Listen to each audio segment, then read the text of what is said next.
All I would like to do is say congratulations. Congratulations on your induction into the Hall of Fame. And I'd just like to let you know that I was proud to be your coach over the years. It was a pleasure coaching you. You are an outstanding group.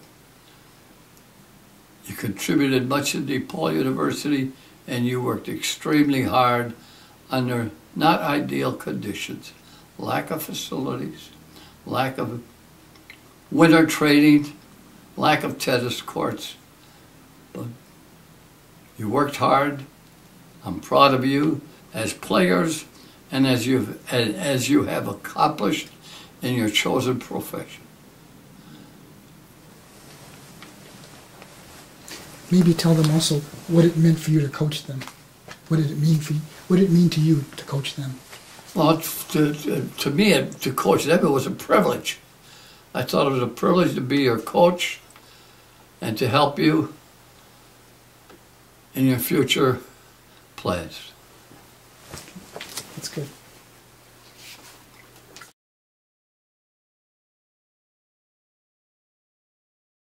Played whole matches. Oh, okay. Yeah, Bob at the Fulton Club, when we had a match,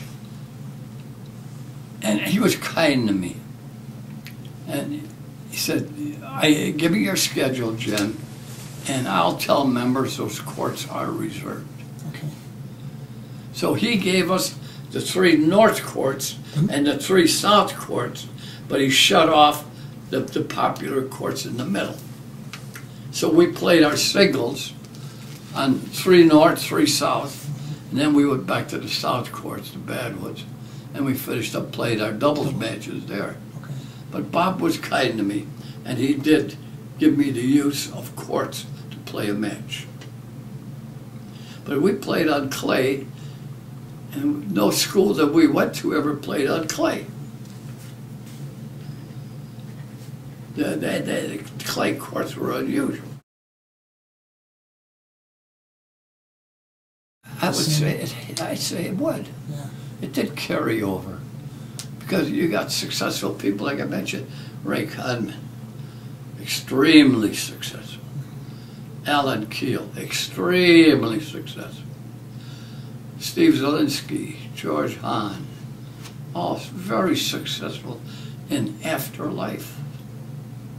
Now, whether there's a correlation here, I don't know. It was a privilege to coach them. I'm proud of them, and I'm proud of their accomplishments, not only on the tennis court, but as I said, in their professional career.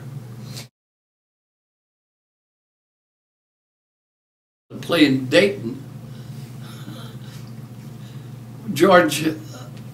Louis Stein drove a car and I drove a car. When we got on the expressway, he flew by me. He must have been going 85 miles an hour.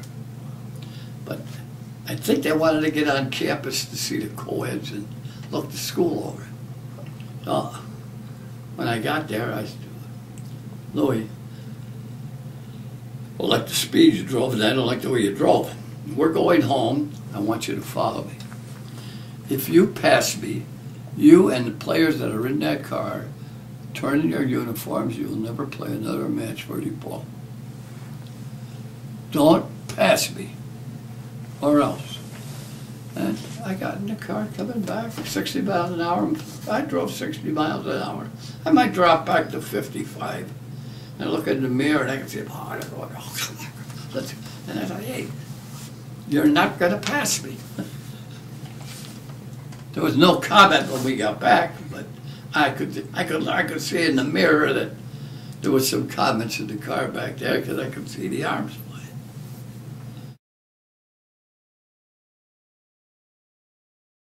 Oh, DePaul meant a lot to me. It really meant a lot to me because,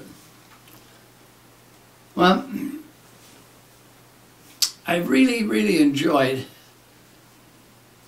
preparing teachers and preparing people to go into the profession. And there's nothing that makes me happier than to see people that I had in class and I had taught become high in position and ranking in another school And at the university level, at the high school and college level. Now, for instance, Jeannie Ponsetto, to see her become athletic director at DePaul University. And I had Jeannie for 4 years in classes. Oh, you did? Oh, sure. I had her in tennis classes. It was just a proud feeling. Now, for instance, this year, I had a woman call me up and say she wanted to have lunch with me. She's retired now. She is a friend of someone here at Rob Roy. And she was going to bring two friends, two lady friends that I had back in the 60s for lunch. And I missed it. I ended up in the hospital and I had to cancel it.